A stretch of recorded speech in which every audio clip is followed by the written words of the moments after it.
Fala Top, tudo bem com você? Sou o professor Giovanni aqui do canal Assim é Fácil, dando início a uma série de vídeos que trata de vetores, onde nós vamos abordar tudo o que você precisa saber a respeito desse assunto para o Enem e para os maiores vestibulares do Brasil. Se liga na vinheta e acompanha a aula de hoje.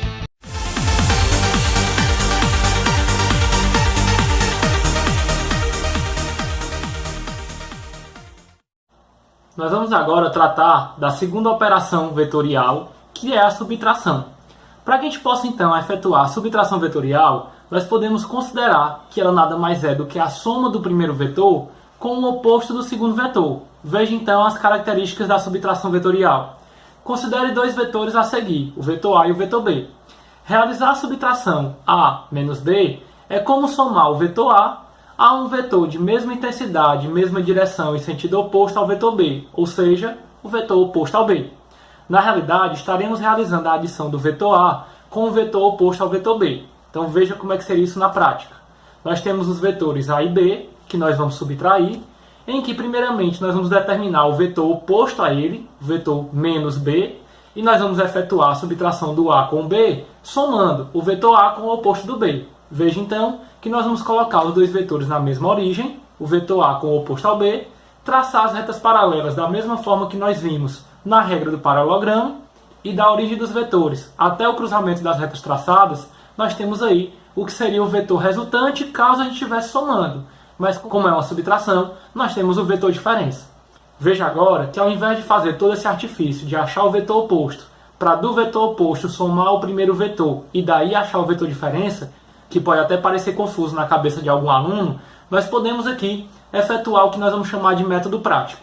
O que seria o método prático? Seria pegar os próprios vetores originais, os vetores A e B, colocá-los na mesma origem e, no lugar de traçar as retas paralelas, porque assim nós estaríamos efetuando a regra do paralelogramo na soma vetorial, nós vamos traçar um vetor que parte da extremidade do vetor negativo, lembrando que o vetor diferença está representando a subtração entre A e B. Portanto, sempre a sequência é partir da extremidade do vetor negativo e ir até a extremidade do vetor positivo. Então, do final do vetor B até o final do vetor A. Este vetor, veja que tem o mesmo tamanho deste vetor, a mesma direção e o mesmo sentido. Então, este resultado é o mesmo desse, nos permitindo utilizar o método prático para achar o vetor diferença. Veja que ao desenvolver o método prático, pegar os dois vetores, colocar na mesma origem e traçar o vetor diferença da extremidade do negativo à extremidade do positivo, nós temos a formação de um triângulo, em que desse triângulo nós queremos determinar a medida desse lado, conhecendo a medida dos outros dois, que são os módulos dos vetores subtraídos, e o ângulo entre eles, que é o ângulo oposto ao lado que nós queremos calcular, nos permitindo assim utilizar a lei dos cossenos original, já que se trata de um triângulo. Portanto, b ao quadrado, o módulo do vetor diferença ao quadrado, será igual ao quadrado do módulo do vetor A, somado ao quadrado do módulo do vetor B, menos duas vezes o produto entre os módulos de A e B, vezes o cosseno do ângulo formado entre eles. Não esqueçam que na regra do paralelogramo da soma, nós tínhamos este terceiro membro desta operação sendo somado. E agora, por se tratar de uma subtração, a figura formada foi um triângulo, então nós temos a lei dos cossenos original, que é com o menos no terceiro membro. Da mesma forma que nós percebemos que na regra do paralelogramo a expressão obtida era muito grande, fazendo o aluno correr um sério risco de errar no meio das contas, nós vamos ter também algumas regras particulares para facilitar as contas em determinadas situações. Vejamos então os casos particulares da subtração. O primeiro caso é quando dois vetores têm a mesma direção e sentido. Então, relembrando a expressão, o vetor diferença ao quadrado será igual ao módulo do vetor A ao quadrado, mais o módulo do vetor B ao quadrado, menos, já que é a lei dos cossenos original, 2 vezes A vezes B, vezes o cosseno do ângulo entre eles.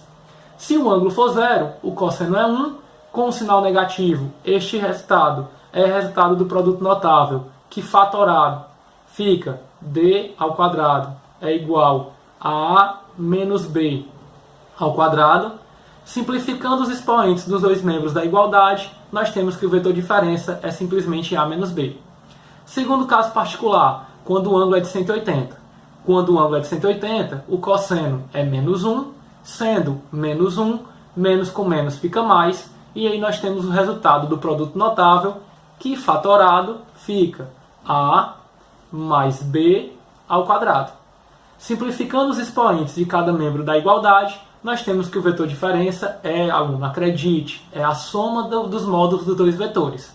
Professor, mas eu aprendi na minha escola que quando dois vetores têm mesma direção e sentido, nós somamos. Você soma se você quiser achar o vetor resultante. Mas se você quiser achar o vetor diferença, você subtrai. Já para vetores de sentidos contrários, quando você quer achar a resultante, você subtrai. E quando você quer achar a diferença, você soma. Como é então um método prático para você memorizar essas expressões? Verifique qual é o posicionamento dos dois vetores. Sempre que eles tiverem mesmo sentido, você efetua a mesma operação. Resultante, soma, diferença, subtrai. Sempre que você tiver vetores de sentidos contrários, você efetua a operação contrária. Resultante, subtrai, diferença, soma. É assim que você deve memorizar. Vamos então para o terceiro e último caso, que é quando dois vetores formam entre si um ângulo de 90 graus, sendo assim, vetores perpendiculares. Então, utilizando o método prático, nós temos os vetores A e B formando entre si um ângulo de 90 graus, formando esse ângulo de 90 graus, ao ligar o final do vetor negativo da nossa operação ao final do vetor positivo, que é o vetor A, achamos o vetor diferença, formando um triângulo retângulo, que o resultado para determinar a hipotenusa nada mais é do que o teorema de Pitágoras. Então, resumindo, tanto na determinação do módulo da resultante, como na determinação do módulo do vetor diferença, os vetores sendo perpendiculares, é executado o teorema de Pitágoras. Vamos agora para a terceira operação vetorial. A terceira operação que nós trabalhamos com vetores é a operação de multiplicação. É importante que você saiba que existem três formas de multiplicar vetores. Porém, dessas três formas, normalmente é cobrado nos maiores vestibulares do Brasil apenas uma delas. As operações que não são abordadas nos vestibulares, a não ser em vestibulares militares, como ITA, IME ou outros vestibulares para você seguir a carreira militar, é a multiplicação envolvendo dois vetores, que nós chamamos de produto escalar, quando esta multiplicação resulta em uma grandeza escalar, e o produto vetorial, quando esta multiplicação resulta em um vetor. Como não é trabalhado na maioria dos vestibulares, nós vamos abordar nesse vídeo apenas o produto entre uma grandeza escalar e um vetor, que é representado pelo vetor produto igual à grandeza escalar multiplicado pelo vetor.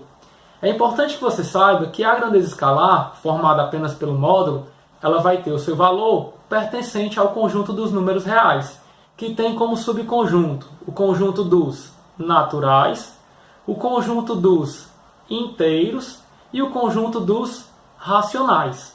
Para que a gente possa então entender o que é que vai acontecer ao multiplicar um vetor por cada elemento pertencente a esses conjuntos, vamos analisar cada um deles.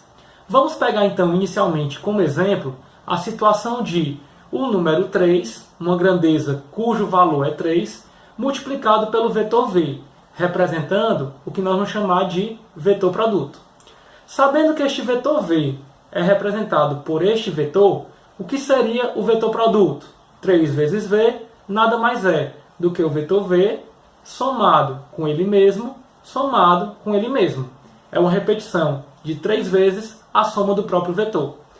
Sabendo que este vetor pode ter um módulo, por exemplo, se ele estiver representando a velocidade de um corpo de 10 metros por segundo, o vetor produto vai ser um vetor resultado da soma dele mesmo 3 vezes, portanto, V mais V mais V seria um vetor cujo módulo seria de 30 metros por segundo, onde a direção é a mesma do vetor original e o sentido também é o mesmo do vetor original. Sabemos então que no conjunto dos naturais, o resultado terá um módulo representado pelo valor indicado pela grandeza escalar, multiplicado pelo módulo do vetor. A direção é a mesma e o sentido é o mesmo. Vejamos agora o que acontece no conjunto dos inteiros. Quando nós trabalhamos com o conjunto dos inteiros, o que são acrescidos ao conjunto dos naturais são os números negativos. Portanto, vamos supor agora que o vetor produto seja resultado de menos 3 vezes o vetor V. Então seria o vetor V somado ao vetor V somado ao vetor V com o sinal negativo na frente. Nós já vimos que esse sinal negativo para os vetores representa o vetor oposto. Então seria um vetor também representado por um vetor 3 vezes maior do que o vetor v, de mesma direção, porém agora de sentido contrário. Então vamos indicar um vetor que corresponde a um vetor 3 vezes o vetor v, 1, 2, 3, na mesma direção, porém agora apontando para o sentido contrário. Vimos então que quando o vetor é multiplicado por uma grandeza escalar, cujo valor está pertencente ao conjunto dos inteiros, ele pode simplesmente ter a inversão do seu sentido. Então ele tem um módulo correspondente ao valor da escalar multiplicado pelo vetor, a direção é a mesma do vetor e o sentido será a favor, caso a grandeza seja positiva, ou o contrário, caso a grandeza seja negativa. Vamos agora para o conjunto dos racionais, onde são incluídos aos números inteiros os números fracionários, ou decimais. Por exemplo, se eu multiplicar o vetor v agora por menos 3 meios, nós teremos o vetor v somado ao vetor v somado ao vetor v no sentido contrário, agora dividido por 2. Ou seja, o módulo do vetor produto não será mais 30, mas sim a metade desse valor, que corresponde a 15 metros por segundo.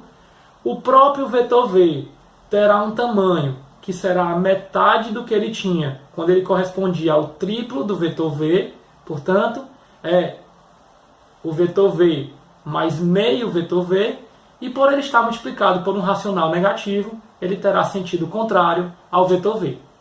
Com esses exemplos, já que nós vimos agora o que acontece com o conjunto dos racionais, nós vamos agora definir como é que é o produto de um vetor por um escalar. Vamos lá então. Todo vetor, que é o resultado da multiplicação do vetor por um escalar, ele é completamente expresso por 3 informações, pelo módulo, a direção e o sentido. Por se tratar do vetor produto, o seu módulo será sempre o módulo da grandeza escalar multiplicado pelo módulo do vetor a ser multiplicado.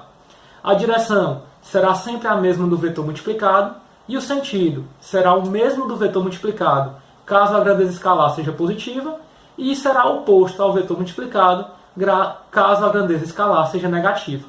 Então é assim que a gente trabalha com o produto entre um vetor e uma grandeza escalar. Vamos agora para a última operação vetorial.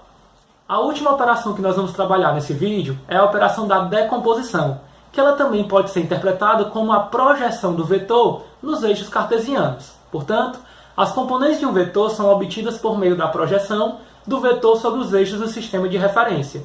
Veja aqui que nós temos nesse slide 3 formas de expressar essa projeção. A primeira delas é quando você tem um vetor num plano representado pelos eixos cartesianos, onde você vai projetar as extremidades desse vetor, a origem e o fim deste vetor, tanto no eixo horizontal, no eixo x, como no eixo vertical. Então, o ponto inicial ele tem coordenadas x e y, o ponto final também terá coordenadas x e y, onde da coordenada x do ponto inicial à coordenada x do ponto final, nós temos a componente x deste vetor. Temos também a coordenada y do ponto de origem e do ponto de extremidade. Da coordenada y do ponto de origem até a coordenada y do ponto de extremidade, nós temos a componente y do vetor A. Podemos também fazer a projeção, caso esse vetor esteja em outro plano, no plano do segundo quadrante, digamos assim, fazendo da mesma forma. Podemos assim interpretar que se a x e a y são resultados da decomposição deste vetor, o vetor A nada mais é do que a composição, ou seja, a soma das componentes AX com AY. Isso quer dizer que se essas componentes são sempre perpendiculares entre si, o módulo do vetor A pode ser determinado pelo Teorema de Pitágoras. Isso quer dizer, ele ao quadrado é igual ao módulo da componente AX ao quadrado, somado ao módulo da componente AY também ao quadrado. Então, caso você se depare com uma questão em que ele te fornece os valores das componentes x e y e pede para você calcular o vetor original, basta você aplicar o Teorema de Pitágoras. Mas vamos agora fazer o inverso. Caso a questão te forneça o vetor e peça para que você calcule as suas componentes, como é que esse processo é feito? Vamos lá. Veja que quando nós temos um vetor, o vetor A, projetado nos eixos x e y, determinando seus componentes ax e ay, é sempre importante que a questão também nos forneça o ângulo de inclinação desse vetor, que nesse caso ele forneceu um ângulo de inclinação com o eixo x. Observando este triângulo delimitado por essa região que eu estou demarcando, nós temos que essa medida corresponde ao tamanho do vetor AY, que nada mais é do que o cateto oposto ao ângulo beta, e esta medida é o cateto adjacente ao ângulo beta. E aí nós temos que o seno de beta seria, pela trigonometria, o cateto oposto a y sobre a hipotenusa A. Dessa forma, a componente AY terá módulo A multiplicado pelo seno de beta, como nós temos expresso aqui. Assim como o cosseno de beta, que é o cateto adjacente AX sobre a hipotenusa A, vai nos dar que o AX vai ser o módulo do vetor A multiplicado pelo cosseno de beta. Veja que essas expressões são obtidas caso a questão forneça o ângulo de inclinação com o eixo x. Mas caso ela forneça o ângulo de inclinação com o eixo y, que eu vou chamar de ângulo θ, nós vamos ter essas expressões invertidas. Veja que agora o AY ele não é mais oposto ao ângulo, ele é adjacente. Então o AY ele passa a ser calculado pelo A vezes o cosseno do ângulo θ. Enquanto que o AX, correspondente a essa mesma medida, é o cateto oposto ao ângulo θ, fazendo com que o AX seja calculado agora pelo A vezes o seno de θ. Professor, fiquei confuso. Como é que eu vou saber então se eu uso seno ou se eu uso cosseno? Usando a nossa dica. Qual é a dica que eu tenho para isso? Quando você for calcular as componentes, não se preocupe se ele está dando o ângulo com o x ou com o y. Se preocupe em verificar qual é a posição da componente que você quer calcular em relação ao ângulo informado. Sempre que a componente estiver colada ao ângulo, você vai usar a operação do cosseno. Sempre que a componente estiver separada ao ângulo, você usa a expressão do seno. Veja comigo. Se a questão tiver informado o beta e o AX estando colado a ele, o AX é o A cosseno de beta. AX é A cosseno de beta. Como o AY está separado ao beta, o AY é o A seno de beta. Mas caso a questão tenha informado o θ, o AY que está colado a ele é calculado pelo A cosseno de θ, e o AX que está separado a ele é calculado pelo A seno de θ. Então a dica é você usar o cosseno quando a componente está colada ao ângulo, e você usar o seno quando a componente está separada ao ângulo. Então assim você corre menos o risco de errar na escolha do seno e do cosseno. Vamos agora para uma aplicação da decomposição dos vetores. Uma das aplicações que nós podemos utilizar é para somar vetores. Veja que nós temos o vetor A e na sequência o vetor B, gerando como resultante o vetor R. O vetor A é formado pelas componentes AX e AY, cuja soma entre elas gera o vetor A. O vetor B é formado pelas componentes BX e BY. Como nós queremos achar o vetor resultante, que é a soma dos vetores A com B, ao somar A mais B, nós chegamos ao vetor resultante, que nada mais é do que a soma dos vetores ou das componentes de mesma direção. Portanto, é a componente AX somada com a componente BX, formado também pela componente AY, somada com a componente BY. Veja que é muito mais fácil você efetuar a soma das componentes, já que elas têm a mesma direção, do que você somar vetores de direções diferentes. Quando você soma o AX com o BX por terem a mesma direção e sentido, a componente x do vetor R é simplesmente o módulo do AX com o módulo do BX. E a componente RY, que é a componente y do vetor R, nada mais é do que a soma da componente AY com a componente BY, já que elas têm a mesma direção e sentido. Então assim, Rx é AX mais BX e RY é AY mais BY.